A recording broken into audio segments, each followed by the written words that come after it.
Hello, everyone, and welcome to episode 85 of the Wrist Cheese Radio Podcast, your place for horological hot takes, taboo topics, and often unpopular watch opinions.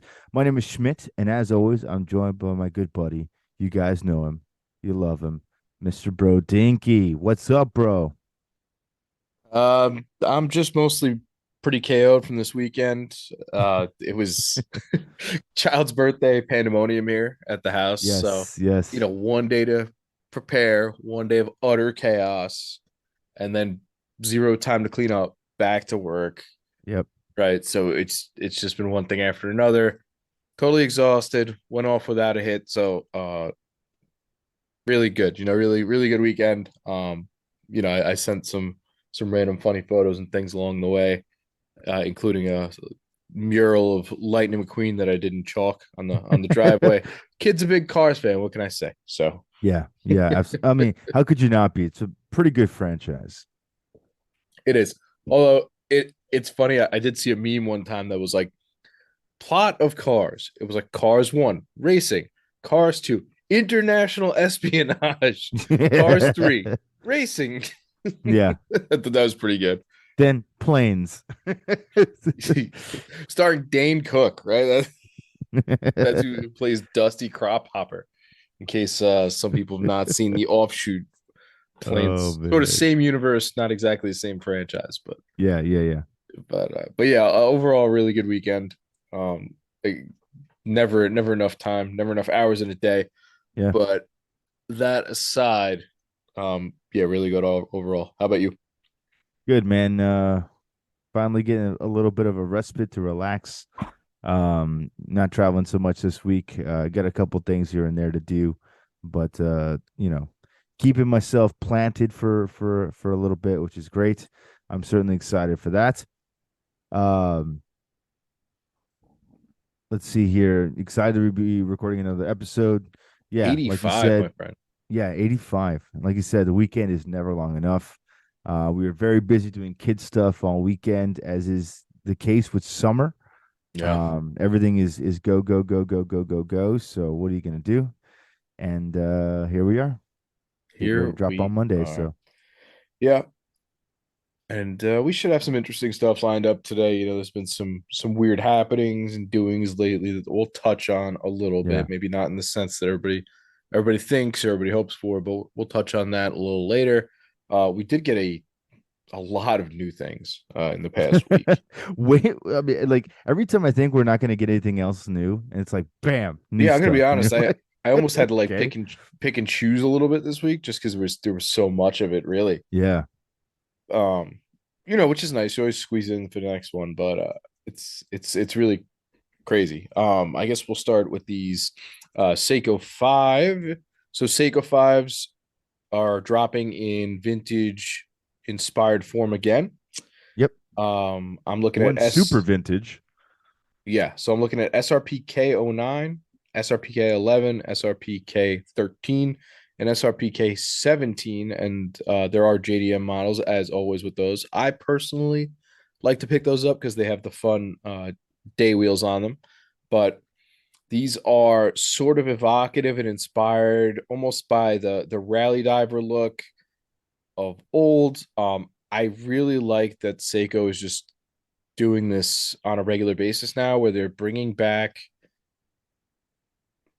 models that are inspired by old models, not necessarily the one to one, not Yeah. necessarily the same sizing or movements, right? Like a lot of those old automatic chronos are coming back as quartz chronos and things like that, which I think is appropriate. It keeps the old ones sort of in their own glory and puts some new technology into something newer.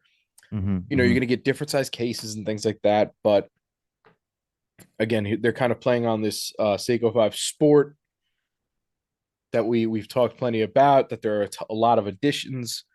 However, these they're neat, and like you said, there's one edition that is very vintage. It's got a cushion case. It's got a very vintage style bracelet when compared to your Mm-hmm. standard Seiko 5 Sport, Martini Olive secondhand, as we like to call it, and just all the vintagey goodness. I think this one's going to be probably the most popular, easily out of the bunch. Yeah. But you're getting some cool colors, you're getting some neat bezels, and just some unconventional stuff, which is nice. It's always nice in this idea to have more choices, to have sort of a pick of the flavors, right? As we kind of allude to all the time. Um, you know, the the new Seiko CEO, I think it was, said that I think I mentioned this before. He said that they make too many watches, basically, that they make so many watches that they make watches for nobody as opposed to focusing and making watches for somebody. And Hmm. I completely have disliked that since he said it, and I don't agree. And these watches, although they are funky and they're a little out there, like somebody will enjoy these. And Yeah. that's what's great about the company is that they offer things at a wide variety of prices. They offer things at a wide variety of styles, right? They have an entire branch of like their site that you would look at, and they're not even for like the watch person per se. Like it's Yeah. more for that sort of Just a casual casual, buyer that needs something. right? So I'm thinking if you ever seen like the Seiko Dolces, like they're quartz, they're gold plated, but they're sleek and they kind of have, the handsets that we think of when we look at dress Seikos and things like that. And for somebody who's in that realm, that's probably a cool watch. Yeah. Yeah. And that's all right. So I think making enough watches to cover everyone, I don't see how that could be a bad thing. I mean, I guess you could say, oh, sort of a analysis paralysis when people have too many choices or, there's too many ideas, but I'm not one of those people, so I'm all right with it. Yeah, no, I can definitely agree with you there. I know we had touched on this before that you had mentioned it either on last episode or the episode before that, or maybe we were just talking about offline. Yeah, I always get But lost. I can't remember to be honest. yeah, same here, same here. But no, I completely agree. I've never seen having too many options as a negative. I've always deemed it as a positive as long as you have a direction. Yeah, Okay. yeah, It's not just about making models for the sake of making models. It's making models with intent, making models with intention, whether that's paying homage to past design cues or to past legacy, whatever that might be. Okay, it's there. But don't just make watches for the sake of producing new things, right?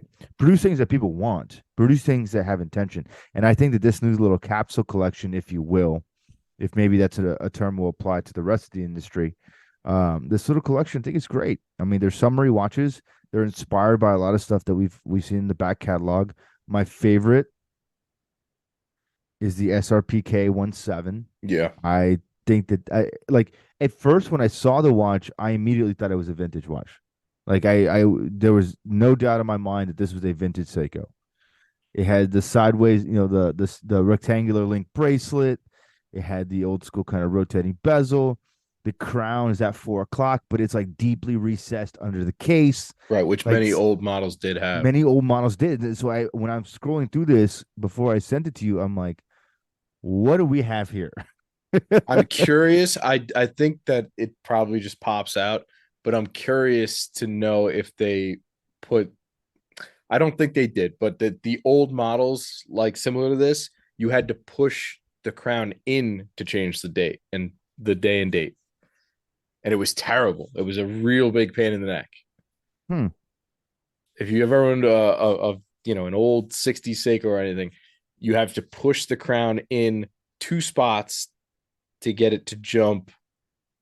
Um, Is it a push pull crown or it's like you push in, pull out, push in, pull out, push in, pull out well, like so that? you pull out to change the time. You push in one spot. I can't remember if you push in once to change the day or date, and then you push in further to change the other one.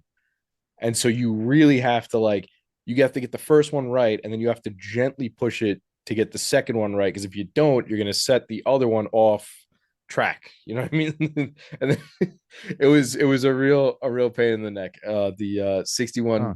6139s definitely have that. So if you ever own one of Interesting. those, you know what But I'm the other talking thing about. too, I don't know if you noticed, they used the old school Seiko 5 logo on this one. They did, which is also quite interesting. It's super cool because all the other ones have the new kind of like Superman shield type S logo. but this one is the old school, just the five and the shield, and I love it.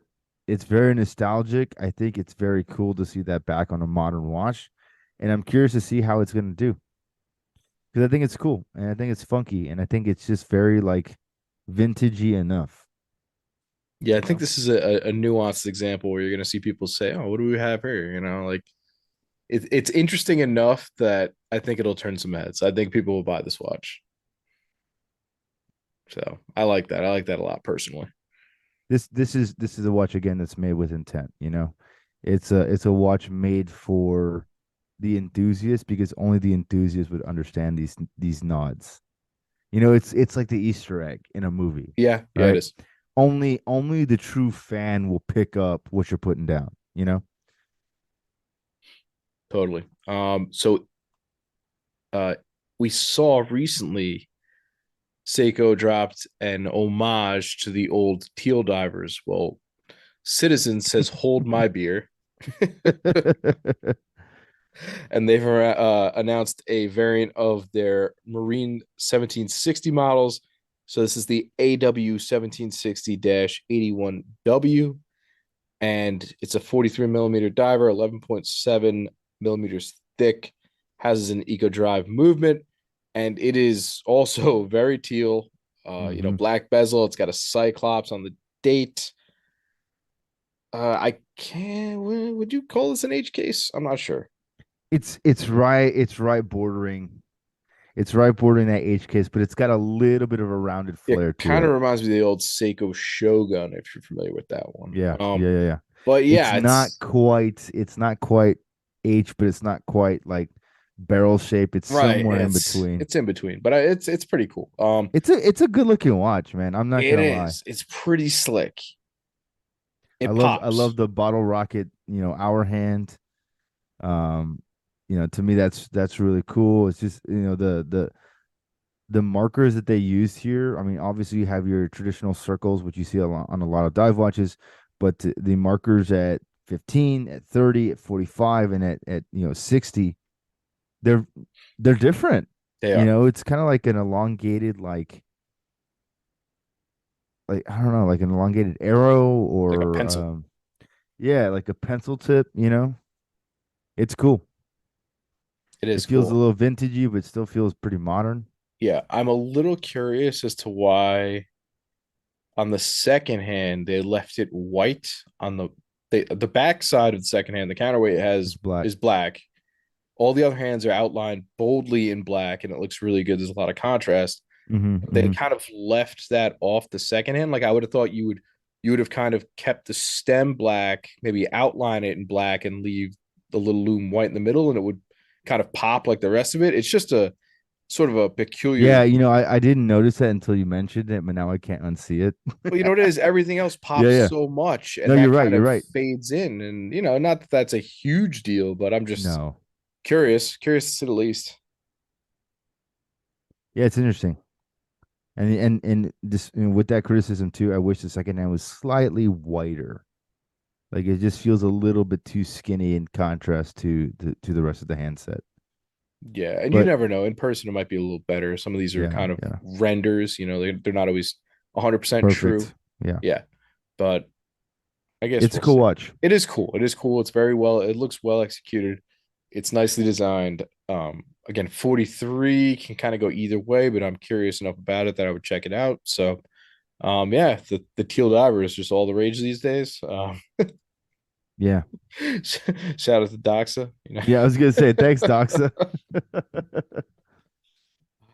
Another watch that I'm just yet to add to my collection, but I want that Bro, you car. gotta The do it. dude, the carbon though, the carbon aquamarine is for You all that gotta do it. the extra pop. That's And what's and the up. thing is that kills me is like you're in a place where you can actually get one in a store. Oh, I am, yeah, yeah. Like of all the people that live and listen to our podcast around the world and certainly around the US, your state is the only one that actually physically has doxas in the case lines. And you still haven't gotten picked one up. I For haven't. shame. I gotta get out there. For shame. All right, we'll keep it moving here. Actually, we'll More stick with Citizen. Citizen. We'll see. Yeah, Yeah. more to Citizen. This one snuck right under the radar because I think right after we dropped our show last week Yeah. about sort of perfect watches for a grad or someone maybe who you're buying for who might not be a watch person, but an ideal watch to get somebody like that. And here we go. We got a 37 millimeter Pro Master. And I was like, oh my God. Like you got it's almost like they knew what we were doing, like Yeah, just like straight just kill us right now. It's like, yeah. dang it, how And did so we miss this one? you got your kind of your typical black diver. You got sort of a Batman-y look, and then you've got one that's just a little more feminine, I guess. It's like a goldish case with a light pink strap, and Mm-hmm. it's got Mm-hmm. a gray coloration all around. But all three very cool. But I just think that it's interesting that they made this sort of um one that's just a little more feminine. I mean, you typically don't see divers come in like that. Like they're Yeah. technically kind of branded masculine watches, or um, they're hyper fluorescent colored because of the utilitarian nature of a dive watch. But you have something that's actually sort of more fashionable in this package, also, which is kind of neat. So Yeah. You're I giving mean, everybody a little bit what they want. yeah, this is a cool watch, man. 37 has been a very popular size this year. Yeah. As even as much as we kind of make fun about the size game, right? And how we're always splitting hairs over a millimeter here, millimeter there, I right? know. Like it really freaking Well, matters. right before, well, the whole thing was, oh, it's 39. Now, oh, it's 38. Now it's 37, right? It's Yeah. unless you're the Explorer, in which case it's 40. Oh my God, right? Yes. I had After to we send explain. it back down to 36, we'll put it I back in at 40. I had to explain this today to my wife's friend. She has a 36 millimeter champagne dial Datejust. Mm-hmm. Um, someone in her family owns like a mom and pop jeweler shop. And she gets it. She's very into like fashion and kind Yeah, of yeah, yeah. so this is not the only kind of realm where things are tough to get, or you have to have sort of a connection, or the whole game, song and dance, Yeah, yeah. and so my wife still kind of doesn't really understand the whole thing with wait lists, or preferred customers and things like that. Yeah, yeah. And she was telling me that her one of her coworkers managed to get a Rolex from a shop in the island. But I'm like, listen, I was like, I don't know if they paid retail. They could have paid 5 grand. Oh yeah, I could find you a They million could have bought Rolexes. a used That's watch. what I I'm saying. mean, like, I could get you any Rolex you want if you're willing to pay over sticker. That's not the issue. You know what I mean? or if you're willing to buy an older piece, Right. Or something because that someone let's be turned honest, in. to non watch people, new doesn't matter. Yeah. If it's a Rolex and it's pre-owned, it's sitting in the case, it's whatever, they don't care. It just says Rolex on the dial. Right. And so she was, anyway, she was kind of explaining how she was talking to them, and they were saying how she mentioned, oh, she said something along the lines of, oh, they don't make 36 anymore. I'm like, well, they make it in this. I was like, maybe they were talking about the Explorer got bumped to 40 now. I was like, I was kind of explaining how the different models are traditionally sort of sized in the same realm within Mm-hmm, a few mm-hmm, mm-hmm. millimeters. And now with modern sizing, you get some variation and stuff. But they're looking at me like I got two heads because I'm splitting hairs over a millimeter, but I'm saying how that changes and I think it looks worse and blah It blah. matters, okay? I swear to God, it matters, okay? So it's one of those things where you come out looking like an absolute doofus, but in I our mean, but it's minds, but it's it's all so the it's difference. so true though. I mean, yeah, it's so true. And I was just saying about classic size watches and how they're sort of more friendly for all wearers, and that they go all the way down. They made men's watches down to 34. Like it's weird. It's weird how it got so kind of off rails in that regard, but Yeah. here we are.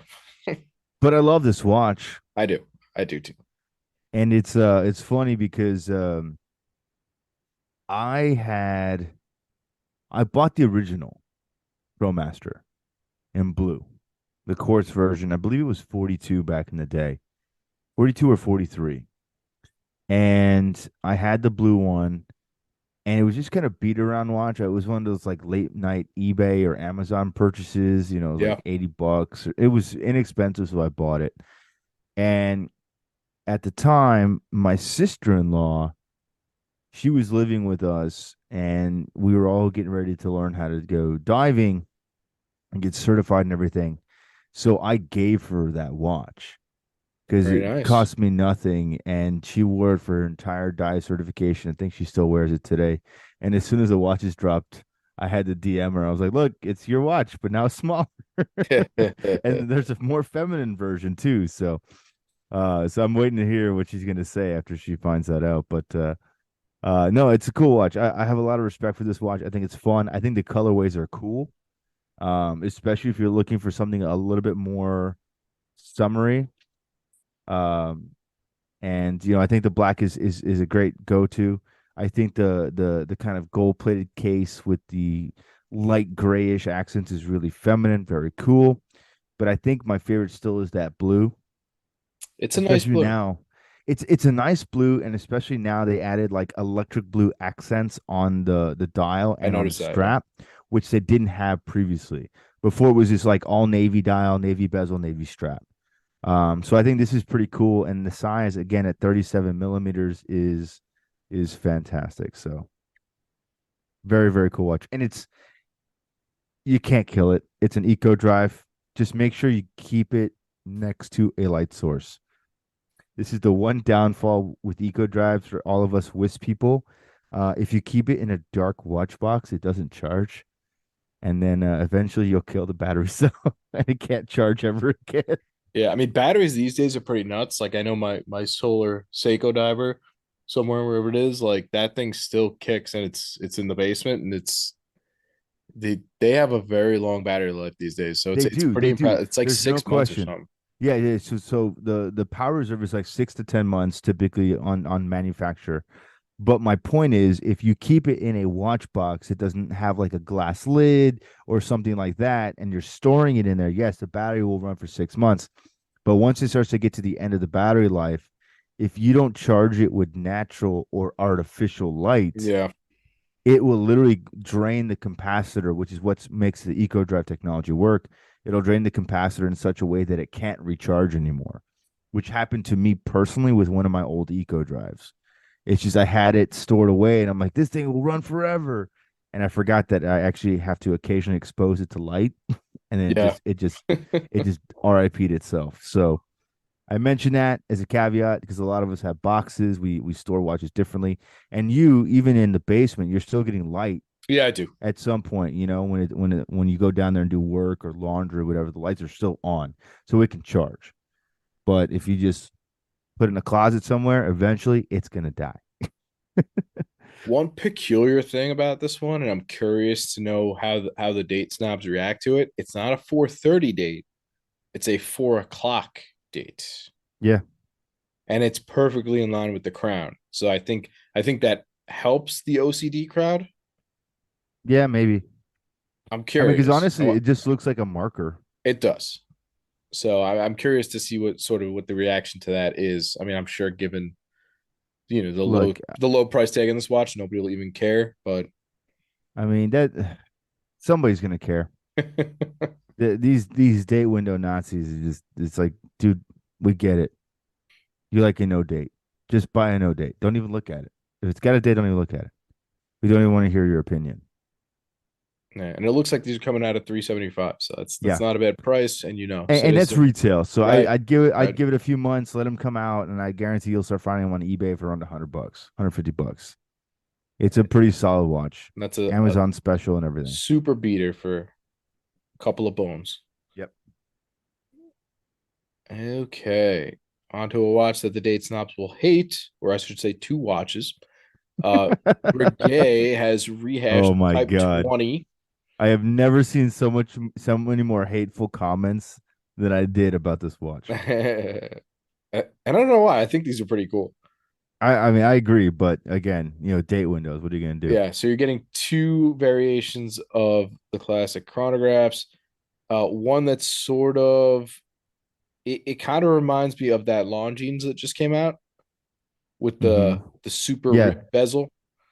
It kind of has that vibe to it. I mean, appropriately, it is a relative company, but it's got a lot of Longines Pilot aesthetic, which is I'm Mm-hmm. sure also pretty brigade as well. But it Yeah. reminds me a lot of the Avigation Big Eye as far as the handset and the numerals and things like that. But One hundred percent. you're One hundred getting percent. that sexy brigade logo. You're getting a an aggressive for I don't know if you call it a 430 date. It goes from 4 to 5, so Yeah, 4.5. it's I don't pretty know. hefty. But you know what? It's a pilot. It's supposed to be big and legible, so why not, right? I mean, look, I can see people's criticism. I understand it. And I think for some people, the other big aspect too is it does say Swiss made like under the date frame, which is Oh, I totally didn't even odd. see that. It looked like it was just an outline. Yeah, no, it's totally Swiss made. So a lot of people are like, what the F? Like, why? And that part I understand. Like, I get it. It's a weird place for it to say Swiss made, Yeah. which, okay. Yeah, you could have just tossed a little smiley face above 6 and called it a Yeah, it was day. just like, okay, all right, well, we'll call it a day. But look, at the end of the day, get over it. You're not buying the Brigade anyway. You guys don't care. You're not going to spend that much money to buy a Type 20 or a Type XX, which XX, is, yeah. Type 20 anyway. But they're distinguishing between, I guess, the military inspired version versus the civilian inspired version. Regardless, you guys are going to buy it. So move on. Keep it moving. It's a beautiful watch aesthetically. I love the lug shape on this one. I love Dude, the um crown is sick. yeah, I mean, well, they're two different crowns. So like if you're looking at the I'm kind looking of at more, the one with the greenish numerals. yeah, if you're looking at the one with the It's green got sort loom, of the onion the onion crown to it. it I would almost liken it to more like a diamond shape, like a It physical diamond. yeah, it looks like the cartoon diamond. Yeah, exactly. I forgot. I used And to know the name of that shape. I don't know what it is anymore, but I'm just gonna call it it has a diamond shape. shape. I It yeah, has a shape. It's a thing. when you picture like a cartoon diamond or like when you think about if you ever seen like the old ones that were popular back in the 2000s, like the Bape clothing, they would do like that diamond, like that cartoon diamond with the Yeah, yeah, yeah. all the lines. Like this is what Yeah, I'm. just take a stroll down the Diamond District in New York City and look at every other street poster Yeah, and 100%. Yeah, signage outside of a building. yeah. They all look like this, you It's know. all this cut. Yep. So so it's got the quintessential diamond look. I love the kind of syringe style, second hand with the loom in it. It's just a very antiquated way of doing everything. But I like the watch. Period. Plain and simple. I like the watch. Does the date window off put me a little bit? Maybe. Do the subdials cut into the markers? Yes. They did so also on the original. Yeah, but you're gonna That's get it. that with a People are big like, eye. this is ridiculous. It's like it's cutting the markers. I'm like, yeah, but did you see the original one that this is inspired by where that exact same phenomenon happened? So get over it. It's fine. A lot of chronographs looked like this. Our forefathers who were actually using these watches to fly planes didn't care. So why should you? You're not buying it anyway. If you don't like it, then go buy a Longines. Plain and simple. I like the watch. I don't hate either reference. Again, the Swiss made thing is the only thing that's probably a little weird for me because I've legitimately never seen that before on any watch. Yeah, And you know what? Maybe that's a nuance that will make this watch collectible in the future. I like what you're And we'll doing talk here. more about that later. I like your illusion. That's nice. But this other one though, this other one's really good looking too. This sort of more military, more tactile version, Yeah. right? So this one has sort of more of a black and khaki look to it. It's Yep. got cream loom. You're getting 3 sub registers. I don't know what you call the style of the big eye of the 3 registers, but I like this sort of basic layout. It's not defined necessarily by a circle, but it's just markers. But it looks good. Like it's not Yeah, misplaced. and It's this is just this is what you see on the Breitling on yes, the AV watches. yes, yes, yes. They have that kind of, they don't have the big eye, but they have that kind of No, I delineation yeah, I there. dig this. It's a cool, definitely a cool design. You get in the 12 hours on the bezel. I Dude, like look it. at I look like at the the what would you call these? look Alpha hands? they They're look almost like like alpha like a hands. broad alpha hand, like Yeah, a wider that's shaped alpha hand, and that's probably what I was gonna call it, a broad alpha. yeah, I like it. Um, my favorite thing on this entire watch is I love the nine character that they use on the bezel. Look at Oh the yeah. nine. Yep. It's weird, right? Well, it's sort of like the old open sixes and Yeah. nines. But it's weird because the tail doesn't even extend outward all the way. It kind of looks like a G. No, it's kind of like almost like artsy, like from Yeah. an old time. You would see on like an old cartoon or an old maybe in like an old newspaper or something. Like Yeah. it's definitely an artistic play on numerals. But it's cool. And to me, these are the little nuances that make this watch special. It's not a watch for everybody. It was never intended to be a watch for everybody. One, it's a brigade, and it's a sports watch. Yeah.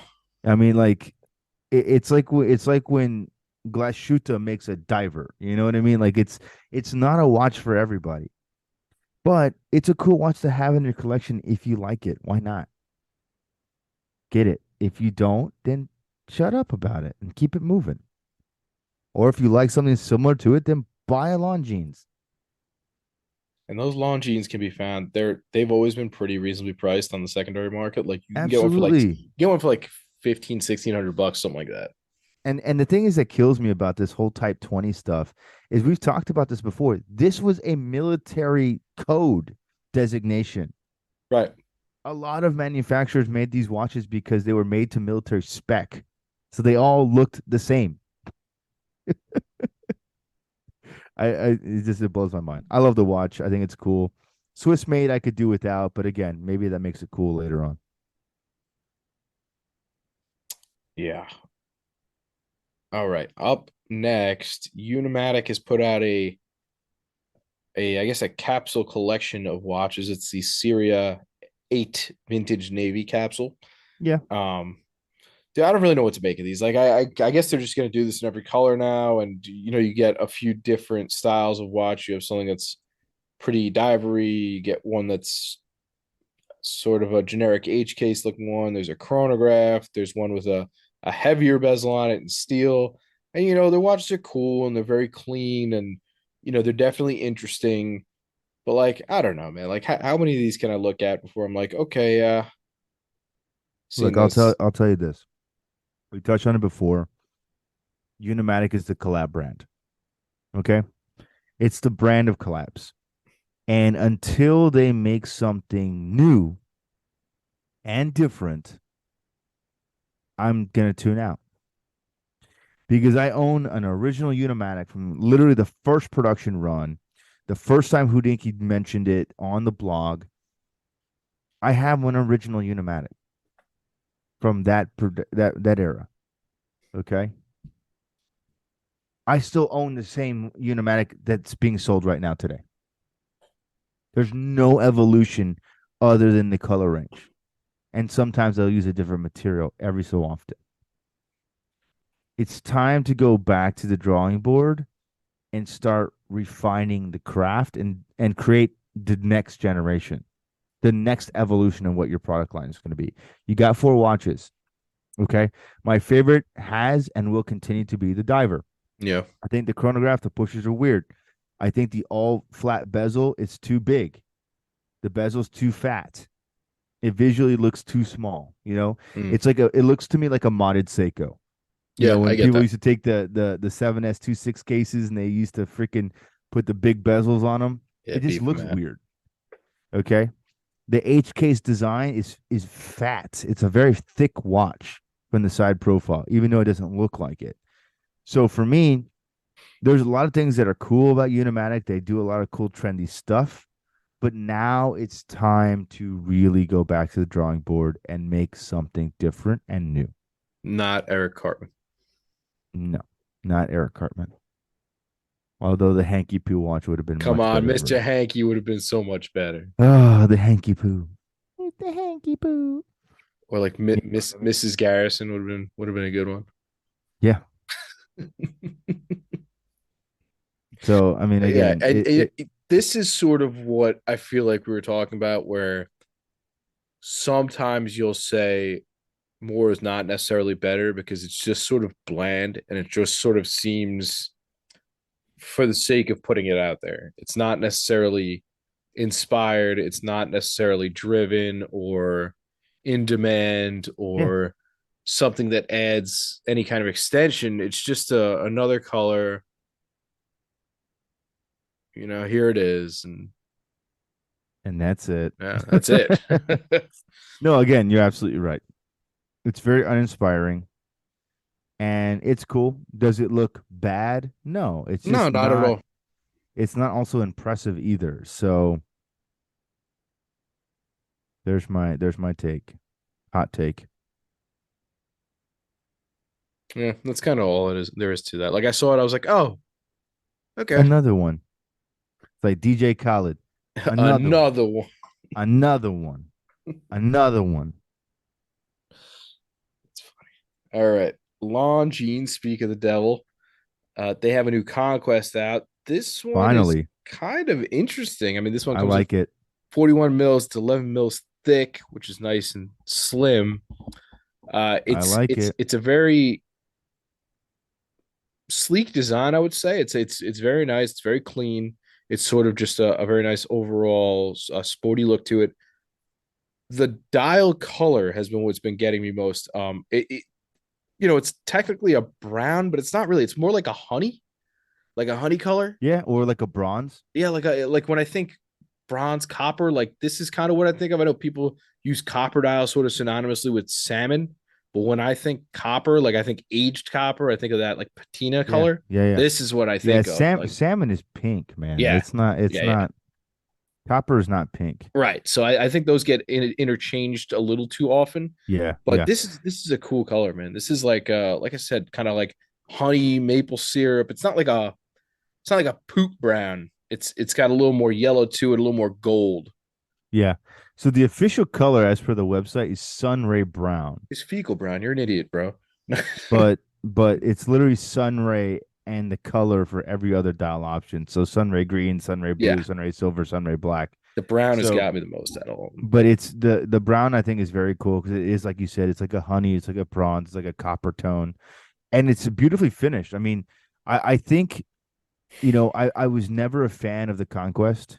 Right. And before I was a fan of the Hydro Yeah, right. I Conquest. was gonna say not to be confused. The Hydro Conquest. Yeah, but not the Conquest. The Longines Conquest from many many years ago was a very bloated, weird design. It had funky crown guards that didn't match the rest of the profile of the watch. It just was not well thought out. And it's kind of that same phenomenon. It's like, let's take a diving watch that we know is very popular. Let's take off the rotating bezel and put a smooth bezel on it. And that was the previous generation Yeah. Conquest. And then you had these gigantic Arabics at 12 and 6, way too oversized for the dial. And it just was not a very cohesive design. This is a much smarter, much more sophisticated, much more modern take on this watch, and I think it's going to be a very nice seller for Longines, especially at under $2,000 for a sports watch in steel. Um, it's very cool. 100-meter water resistance, really nice style finishing. You get an exhibition case back. Now, the only thing that's going to be a little bit of a moan is it's 21 mil lugs. Okay, get over it. There's plenty of 21 millimeter Yeah, but straps I don't now. know if you want to take this off this bracelet. This bracelet The looks bracelet looks looks awesome though. solid. It's kind of an H-link style. And it looks like the tolerances are super tight. Like, Super tight, very low profile, and it looks like it's got a lot of articulation in it from yeah, what I can see. that But looks it like a just it, comfy this bracelet. this just looks like a very smart, well designed watch, and I think this will be a very very nice seller in conjunction with the already very popular Hydra Conquest. But this feels to me a little bit more sophisticated. It's like the Aquaterra. Yeah, Like if I I get had that. to put this in a category, it's that sport dress watch. It's like an Omega Aquaterra. Now, do you think that there's like a ring that goes through all the markers? Do you think that's like etched? Is that like dug in? I think it's engraved. Yeah, it looks like it's That looks engraved. cool, man. That'd be, and I mean, I think it would probably be a little too corny for this model per se, but if that loomed, that would also be kind of neat. Sort of like a Yeah, sandwich style. it's like a radial etching. Yeah, Almost look like a record groove. yeah, but this, yeah, it's just it's a little It's a thick, nice but touch. it's It cool. It's visually definitely cool. breaks up the Yeah, dial and it looks really sharp. yeah, and it sort of separates your minute track. Like I said, when I when I Google the old Conquest Yeah, and it's I look at it compared to a this, little I'm bit of an eyesore. like, who designed this old watch? Nothing against you if you haven't listened to this podcast. No real offense, but a No, little bit it's of it's just offense. it's dated. It's a dated It's watch. just yeah, it was very 2000s, very 2000s, and just a little bloated. Time for a refresh, and I think they knocked it out of the park with this one. No, I this think is it's a slick. very good looking watch. This is slick, you know. And these are the kind of releases a company like Longines needs. You know, like Yeah, I mean, and they're already doing very well.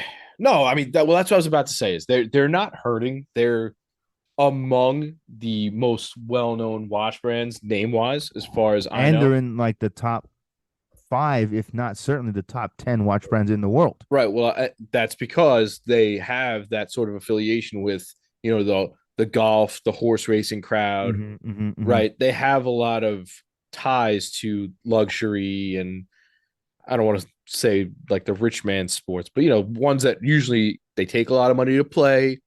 Yeah, They yeah, take a lot of money to be involved with. Right. Owning a horse is really expensive, or even doing riding lessons and all that. Like it's barrier to entry. You know what I mean? Even yeah, buying golf clubs is expensive. I mean, you can get a crappy set, but like after a while, you're gonna want a decent set, and then that's a few grand on on yeah, just clubs and hardware and spikes, and by the time you're done with green fees and tipping the caddy, yeah. Plus, let's not forget our favorite dime piece alpine skier, Michaela Schifrin, is also an ambassador for them. hey So you. if you're not a fan of Michaela Schifrin, please go look her up, and you probably will be a fan. I like. All right, last up on the new docket, although certainly not the last release of the week. We got a special edition Rolex. Kind of a weird thing. They don't usually do things like this. Well, Rolex has to change everything up. We've been saying it a few times now, and I think this is even more indication that they really have to make a desperate change. So this is in honor of, I believe, the 100th anniversary of, or Le Mans, 100 years of Le Mans, Le Mans, yeah, and it's a Daytona. It's black. It's got a black sunray dial, and it is yeah, it in typical Rolex fashion. It is in white gold. yeah. It's in white gold and it's a black dial Panda because they discontinued the other black dial Panda or the other black dial Rolex Daytona from the previous versions when they relaunched the new version with the white dial and the platinum one with the exhibition case back. They didn't bring out a black dial version because it's This discontinued. has an They exhibition. were they were waiting for this, but to me, again, it's such an odd piece, and everyone's losing their mind over it. Look, is it a beautiful watch? Absolutely. Does it reintroduce the Singer dial that we see from the Paul Newmans? Also interesting. It's a different chronograph movement now because it has a 24-hour time indication on the chrono dial, which is also something Rolex has never done before. Correct. So there's a lot of interesting things about this watch, but you have to ask yourself why. Why did Rolex make this? Because it's a very on the nose commemorative piece for them. When you Yeah. think about most of their products, the Hulks, the anniversary series, they've always been extremely subtle. They'll do a green bezel, they'll do a green dial, but there's nothing that indicates an anniversary year. There's nothing that indicates any type of throwback to previous collections. It just is what it is. This one, you have a vintage inspired dial that we haven't seen on a Rolex since the 60s and 70s. and then you have a demarcation of the 100-year mark on the Yeah. actual tacky A bezel in a red. alternate color. Yep. This is like stuff Omega would do. You know what I mean? Yeah, Like it this kind of is how reminds me they of their pay like tribute to Olympic stuff. y stuff. Yeah, that's what I'm saying. But this is the kind of stuff that Omega would do in its novelty releases for its pieces, right?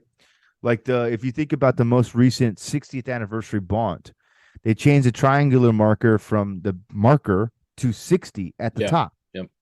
because it was 60 years, right? That's the kind of stuff Omega has been doing for many, many, many years now. And we're seeing Rolex do it. It seems very anti Rolex. And I don't know if there's been a change of leadership at the top of the company or if they feel like they have to be more in tune with the modern buying audience. But it's really interesting to see them really break the mold from themselves and start doing things that are very different that they've been giving a lot of crap to other brands for many years, especially their diehard consumer base. Like, oh yeah, Rolex doesn't do that because it's beneath them. Yeah, Well, it's here they're corny. doing it. Here they're doing it. So I know all the boys are going to be running out to go get it because why not? Oh, we haven't had a Singer dial on a Rolex since 1969. Cool, whatever. But don't fool yourself. This is an odd piece for me. Yeah, and you wonder if that's going to make this one sort of a ultra rare, ultra collectible type going forward. I am a big fan of the Singer dials. I like the red 100. In this case, it kind of makes sense. Daytona, not my favorite chronograph. It is what it is. It's nice, yes, but again, white gold. I don't know really where to place it, but Unobtainium. yeah, unobtainium. It's I guess it's a cool idea. Look, there's people who are gonna get this watch and it's gonna be amazing. And you get a bunch of little key features here that you haven't seen on Rolex watches for a very, very, very long time. The last time I saw a Singer dial on a modern Daytona was like a Bamford customization. You know what I mean? Like Yeah. an Arts Attempts customization. Like stuff that we only saw people modding. And now you have the company actually doing it themselves, which is very interesting. For me personally, though, I think they got the text on those subdials a little bit too small. It feels a little bit too plain in contrast to everything else around it. That's just my personal take on the watch.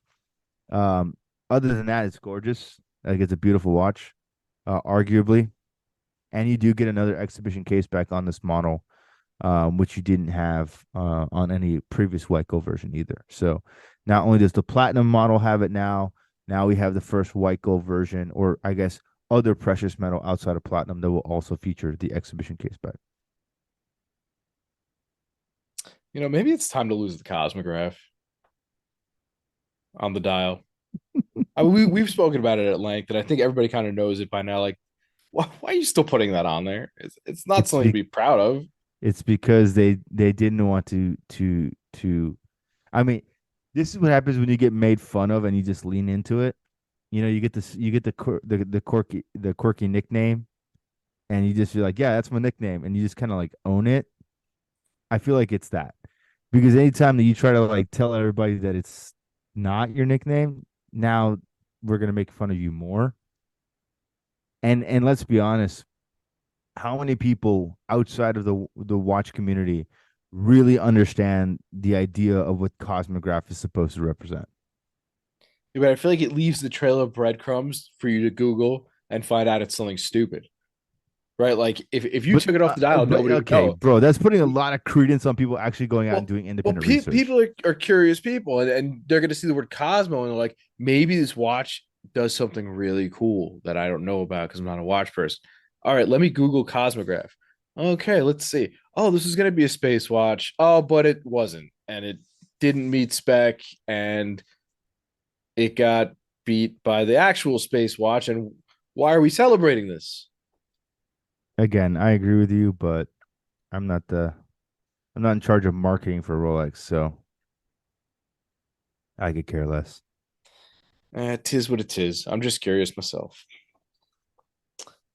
Okay, so if you haven't figured out by now, after alluding to things as collectible a few times throughout the episode, that's going to be kind of the core of things here, and that sort of stems from the recent happenings.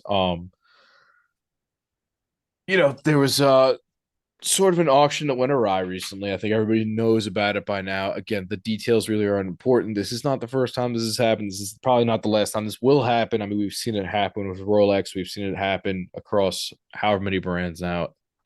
And honestly, it's a part of the hobby that really doesn't interest me. Like the whole uh, insane money, Yep.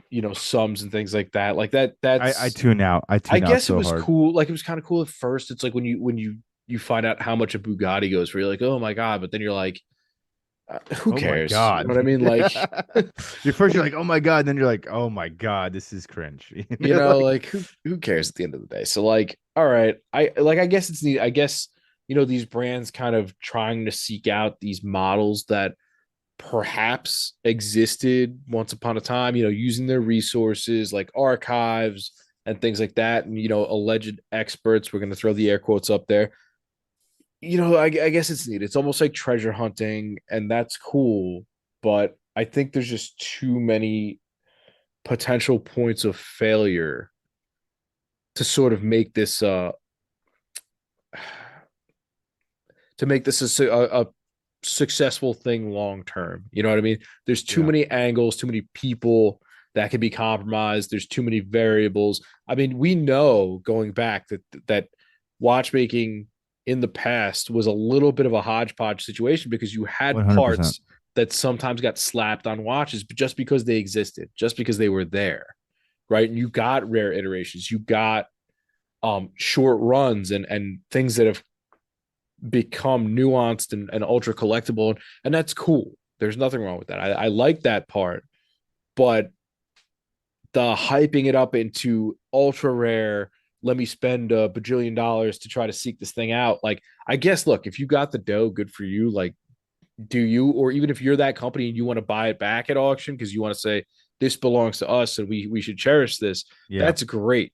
But the feasibility of being able to really put a stamp on this as ultra authentic, right? As a true even if it's been serviced, does this have 100% authentic parts, right? OEM stuff, or is it all original pieces, or in a lot of cases, is it a Franken?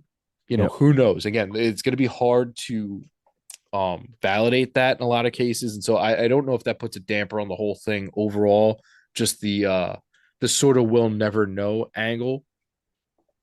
And so in thinking about it and how I would like to sort of spin that into an episode is that, excuse me, I was thinking about the, I guess your way to combat that is going to be to sort of find your own grails. And I say that in an interesting way, in that you know grails are what they are because they're usually very sought after, they're usually very popular. Somebody else has decided that we all need this watch, this model, Yeah. Or that specific version of it, right? right? This iteration with the red text, with whatever it might be. Now, you don't necessarily have to subscribe to that, and it's something that I've kind of gotten into on my own, and I've tried to sort of tell people along the way is that that cookie cutter stuff doesn't really fit everybody, right? There's Yep. so many of us, Yep. there's so many different tastes out there.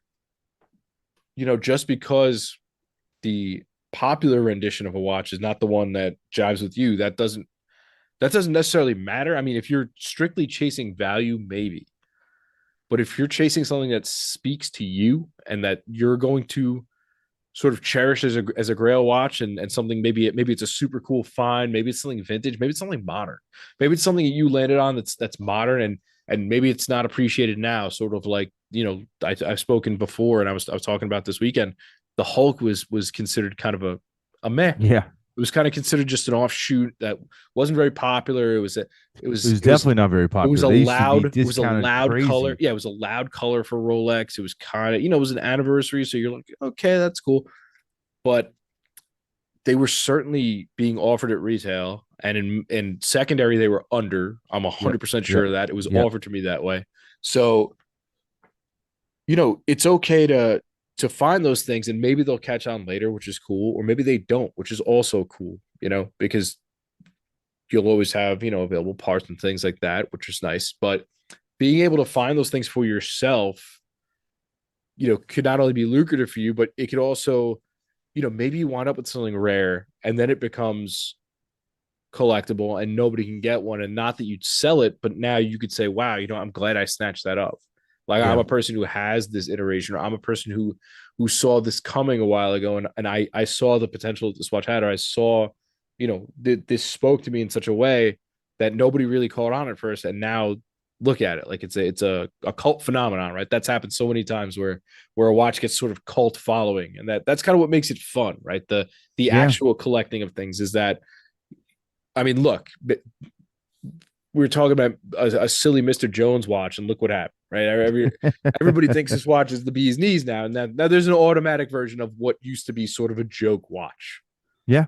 right? It's a little more serious now, like, but that's what's cool, right? I think about something like Studio Underdog, like they were just like a fun colored chronograph, and now look what did you see their most recent release? Like they sold out in like a minute, Yeah. I mean, and that was across all the models, all these variations and stuff. Like, it's nuts. it's a little crazy, but that is the cool part of this hobby. And so where I'm going with this is, maybe it's better to find sort of what checks that box for you, instead of letting a, throw the air quotes up again, tastemaker tell you what you should be collecting, right? There's so much of this. Oh, you need the jingly jangly jubilee. You need a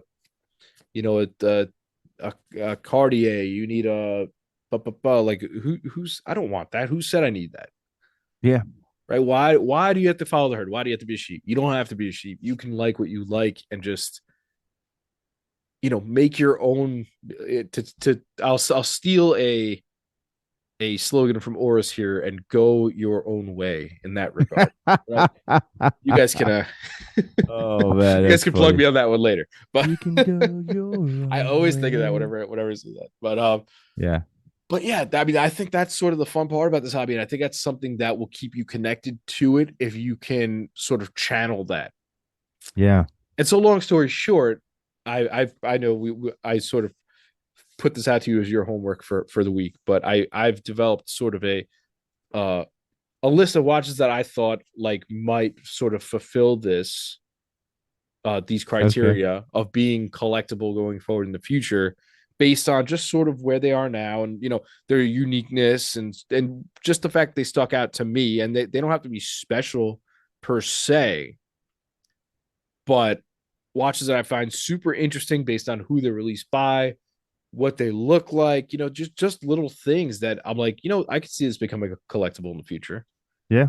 But it's also just because I see this now, and might not become anything ever, but who knows? Again, I think that's fun. I think trying to figure out, what's an all timer is fun. Like, I think that's really what it is. Like, if I think I pick out something that I'm like, this might be an all time design.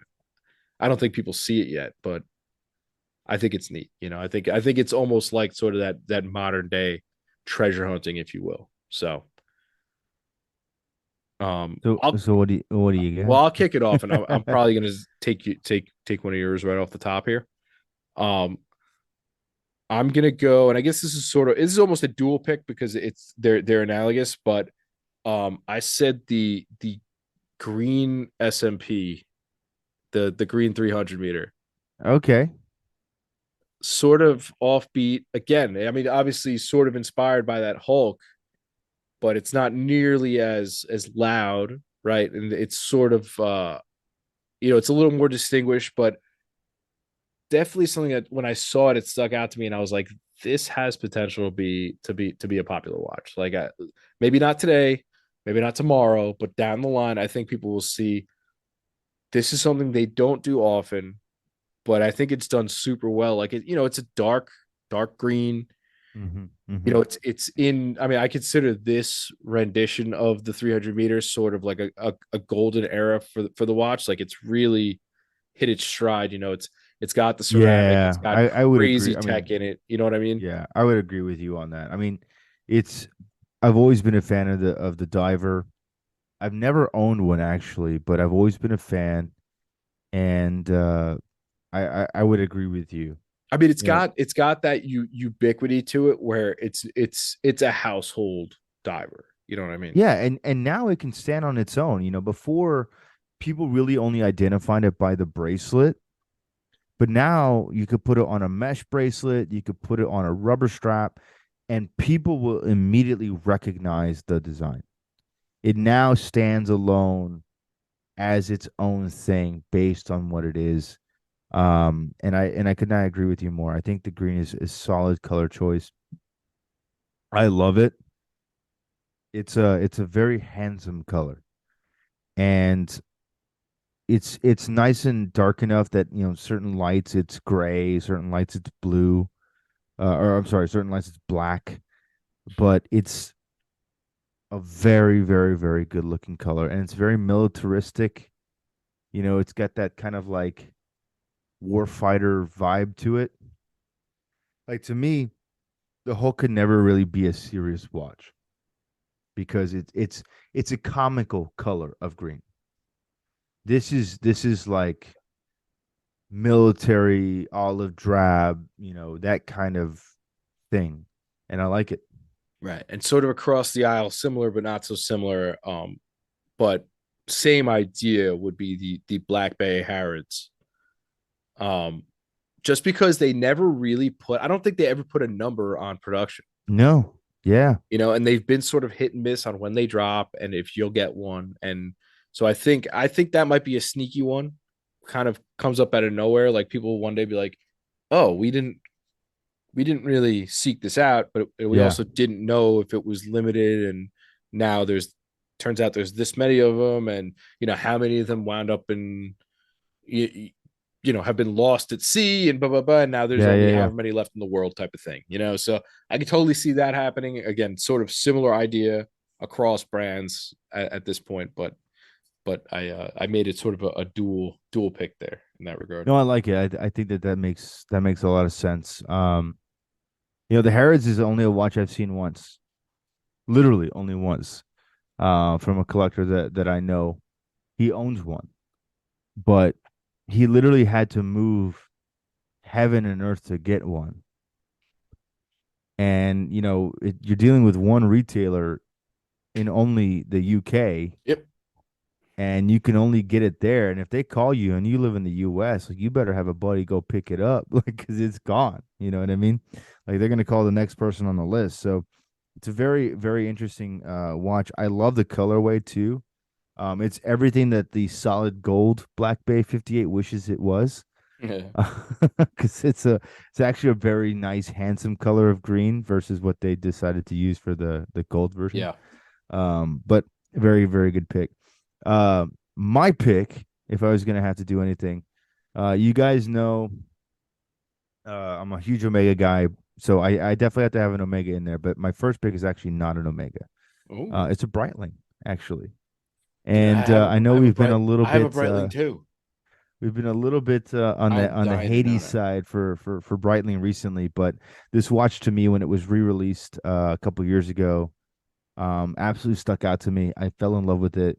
I had a collector buddy of mine actually buy it, and then he has since moved it on. And I was just like, man, I really wish you would have told me because I would have loved to say, hold on to that for me for just a little while longer. But this is the Breitling Reference 806 1959 reissue. This is basically a reproduction of one of the original Navatimers, and the way the good Lord intended it, with an AOPA logo, with Navitimer on the dial, extremely busy, manual wind, just everything that you need and nothing you don't. And I absolutely dig this watch. I think this is one of those watches that did pretty well initially.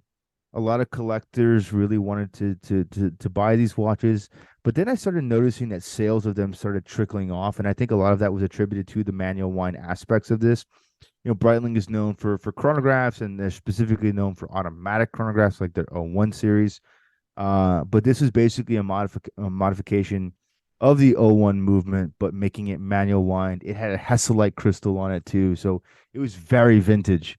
And I just don't know if the full community was ready for that. Um, but to me, there's just something really, really handsome about this watch. It's handsome in its complexity, and that is what I love about it. It feels very purposeful. Yeah, something about this design has always, despite its busyness. I mean, this is what I'm talking about when I say like an all-time design. Like it is hard to make something so complex and with so much going on. And I know there's a practical use for this, not that I know how to use it by any Stretch. means. But the Brightly Navitimer is a prime example of what I was talking about. A unique design that is, it's just unmatched. Like there are very few watches that can hold a candle to this Yeah. in the same idea of being complex but attractive but classic, yet you can reissue it today and it doesn't seem out of place. No, not at all. Not And at all. it's got a ton going on. I mean, it almost gives you a headache looking at it, but I mean, it's I've it's a always been literal smitten. freaking calculator. I've It's always literally been a slide rule. smitten by the Navitimer, Yeah. It's especially because these come in smaller sizes if you go back far enough, yeah, which is also pretty neat. which is crazy because they even fit that Yeah, much how did they crap on a smaller squeeze tile. You know what I this? mean? It's like I kind of understand the idea of a 46 millimeter Navitimer, right? Like it's like now I can actually read I mean, yeah, I was everything. gonna say if you have to read it, but yeah, I mean, it's super cool. It had a very practical use at one point. It gives you those military vibes. It's got the badges, to show it's got the chops. Super cool. Great pick. I thought you were going to take a Breitling away from me there, and I was like, well, kids, this episode's going to be a little shorter. Would you pick the cosmonaut? uh, so I got one for you. It's a little off the beaten path. It's a little not so Breitling, but that's kind of what I like about it. This was the Super Ocean Heritage 57 Rainbow. Ooh, okay. All right. So for you, those of you who don't remember, they released these. They're sort of a diver aesthetic. They've got sort of a stadium bezel, I guess you'd call Mm-hmm, it, mm-hmm. where it's almost like a little bit of a bowl. And then on the inside, you have rainbow markers going around. And like I said, it's very unbrightling. And they made these in black and blue, I believe. Yeah. But that's what I like about it. It was a very vintage design, sort of a modern touch on it, with some modern materials. But It's a I've cool watch. yeah, I've always just I saw this and I thought it was great. And the tag on it was a little hefty, and I was like, I don't think this is for me, which is fine. You don't have to go out and buy everything, but just seeing it, I think I let the black for me is the winner just because of the Yeah, it contrast. But pops. It pops. The but blue the blue washes out a little bit more. It's still very attractive, but it washes out a little bit more. The yeah, black is definitely where it's at.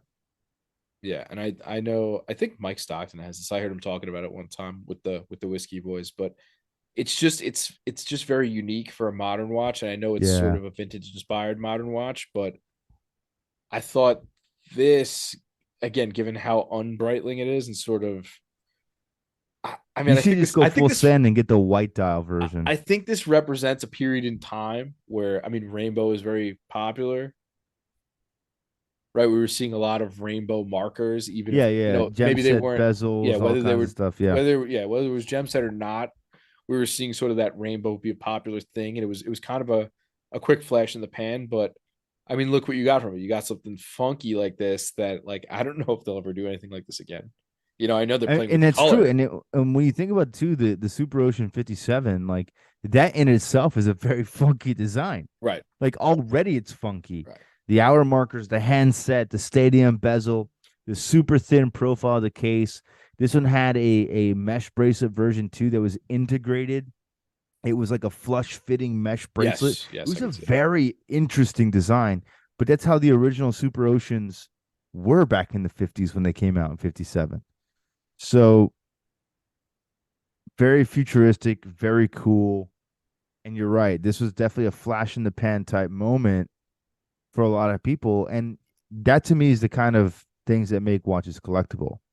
Right. Like I know for a fact that Breitling 806, despite it being a very handsome watch, it was not a very fast mover towards the end of its life cycle because it was a manual wind, it was vintage, it was, a limited edition.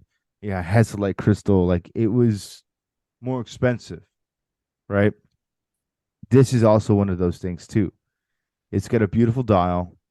It's very anti-Breitling. Um, and it's a rainbow color. Like who doesn't love the rainbow stuff that we see on watches now, which I think is very cool.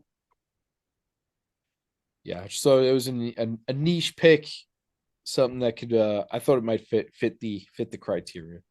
I like it. I like it. Okay, so I got a little bit of a throwback. Okay. This is a Hoyer. All right. Um, Specifically the Hoyers that were relaunched, what they call the re-editions that came out in 1996. This is in celebration of an anniversary year for the Hoyer Carrera. McD's ears just perked up. I heard it. Okay. Okay. What's up, McD? But basically for me, this is a very cool watch because it was a late 90s watch. It was basically a reissue of the original Carreras with a little bit of a 90s flair on it, if you will. But these had manual wind Lemania caliber 18 uh 73 movements, I think it was. And basically these were, yeah, 1873 movements. These were basically Moonwatch calibers. These are basically 1861 Moonwatch calibers in a Hoyer watch. Interesting. Now, it doesn't say Omega on it or anything like that, but it's made by Lemania, who makes the 1861 caliber, right? So this is a manual wind, 17 or 18 jewel cam operated chronograph movement in a Hoyer for the anniversary. And there was a few different versions. There was like a gold case version, a steel version, and kind of like the black dial quintessential Carrera look. And there was even a steel version with a salmon dial, not a copper dial, but salmon.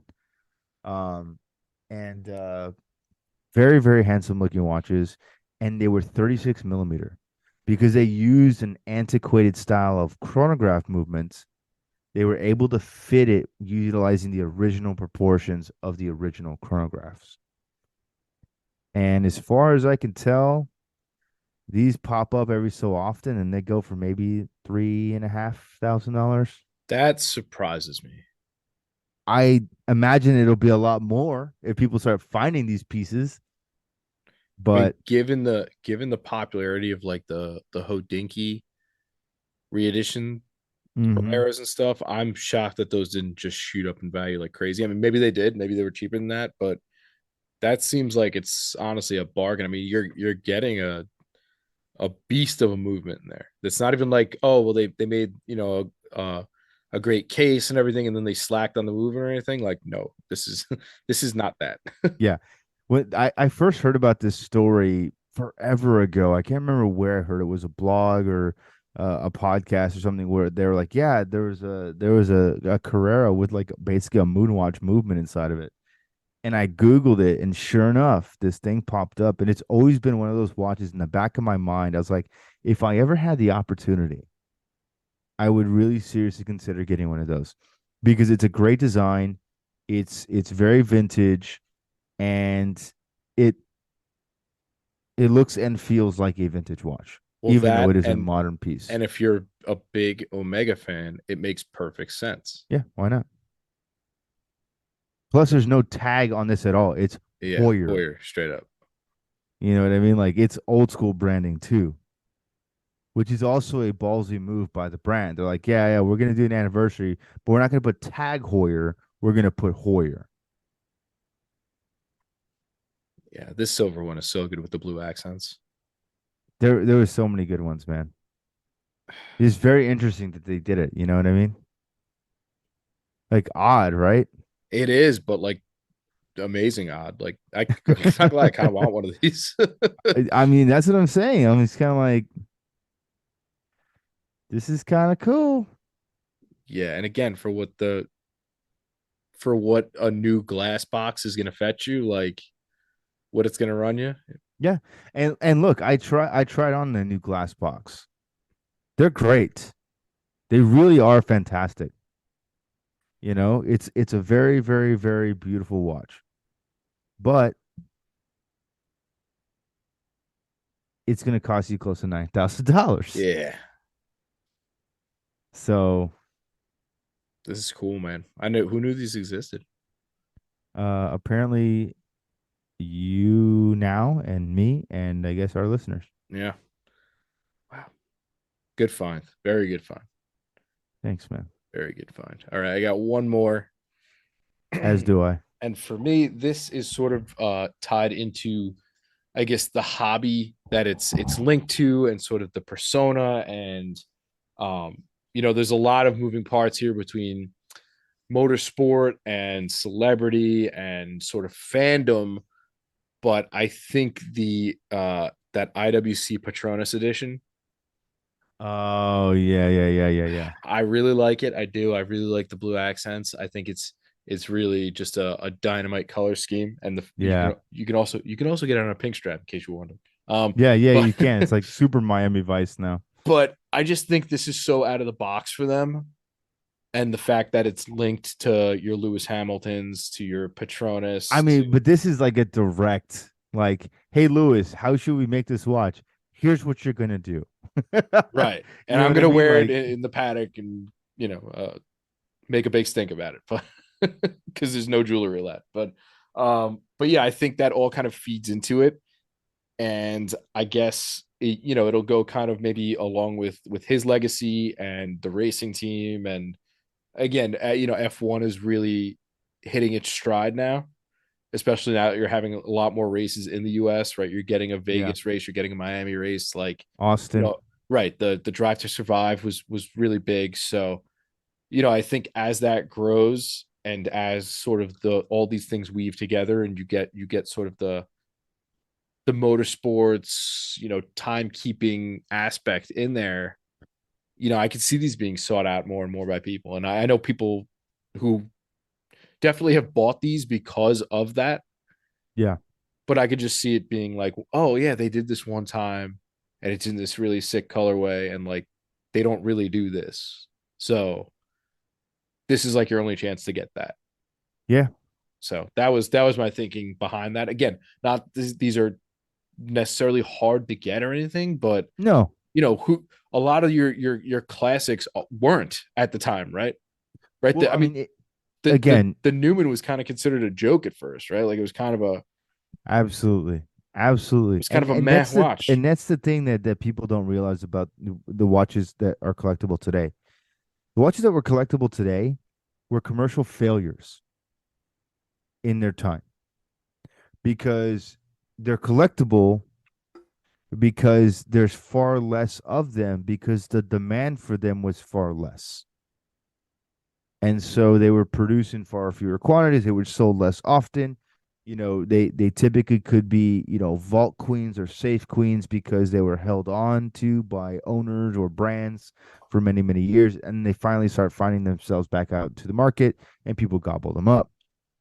But they were all commercial failures. And the most notable of these examples would be the Paul Newmans. I mean, people couldn't pay people to buy those watches. I've heard crazy stories about the Newmans that we'll share for another podcast episode, but I think this is a cool pick because you're right. This is like one of those moments in time. Because I mean, realistically, not that it ever would, but what if the partnership dissolves tomorrow between IWC and Petronas? These things happen all the time. You know, they're not going to continue to produce that watch if the partnership dissolves, right? So it's interesting. It's a cool watch. As much as I don't understand the pilot connection to racing, I low key like the watch a lot.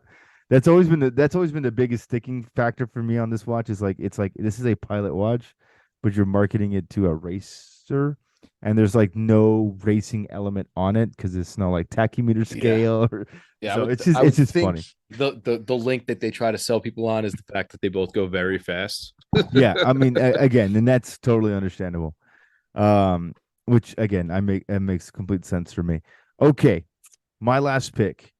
Um, in my entire knowledge base of Omega and collecting and everything, this is one of those watches that regrettably I think got away from me.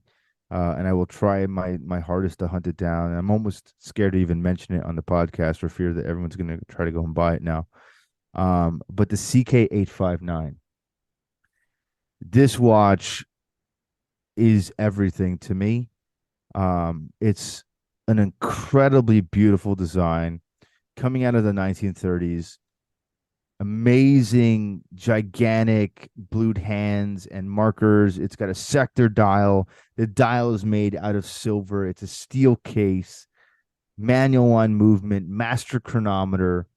This thing is a bitchin' watch, 100%. And of all of the Omegas that I've ever seen or had experience with or talked to people about, this I think has had one of the shortest production runs of any full-fledged commercially produced Omega that I am aware of. My buddies told me from their reps they heard the production run was about 6 months in 1 year. That to me is insane. And arguably, this is just a good watch because it is such an anomaly for a major brand like Omega to do. It's not in celebration of an anniversary. It's basically like, hey, we did this watch that had a great movement back in the day. That movement's not in this watch, but we're paying tribute to it in an unofficial way. But we officially did make a watch. And it's such a nuanced piece. Again, it's very Art Deco. It's not for everybody, but you have the old Omega font, the old Omega proportions. I mean, it's a visually stunning watch.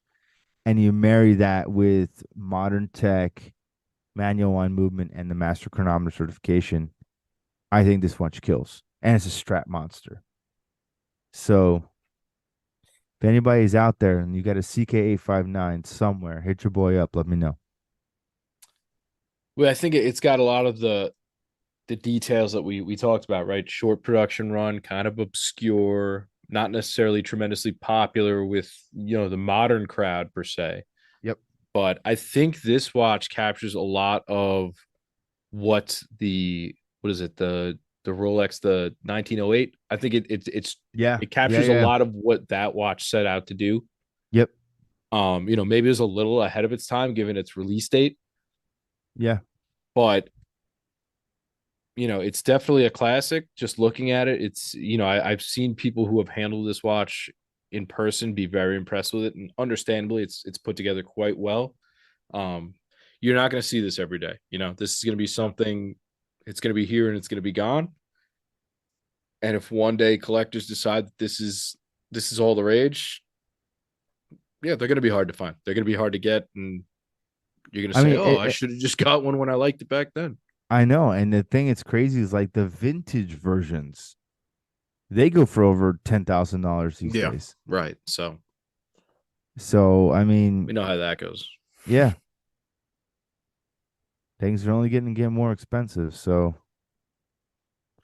they'll never be less ever again. And maybe that's a topic for a future episode, but I just feel like the way things are going, nothing's ever going to go back down in price. Yeah, right. So, but that's it for me. All right. No, I think we got some good ones in there, and I think I think it's good that we could like I said earlier, sort of acknowledge the issue that goes on, but I don't even want to give it a lot of air just because like feeding into the whole scandal thing and whatever else like that just it's not encouraging, but it's just like it's a part of the hobby that I don't necessarily want to shed light on. Like I'm not big on, when people talk about, oh, there's all these thieves and pickpockets out in these cities in Europe and blah blah blah. Like, yeah, dude, I get that, but like, it's not necessarily part of the hobby that I really want to spend a lot of time thinking about. Like it doesn't resonate with me. It's not like I don't know. Like I said, it's good to be vigilant. And it's good to whether you're in person or you're going to an expensive auction or what might be. But I think it almost detracts from the fun of it and from the hobby itself. So I'd Yeah. rather just not even give that a lot of play and just talk more about things that are a little more fun. I don't know. Yeah. So that's kind of it for me. And wow, 85, man. So we will catch you on episode 86, that means next week. Till then, adios. Take care, guys.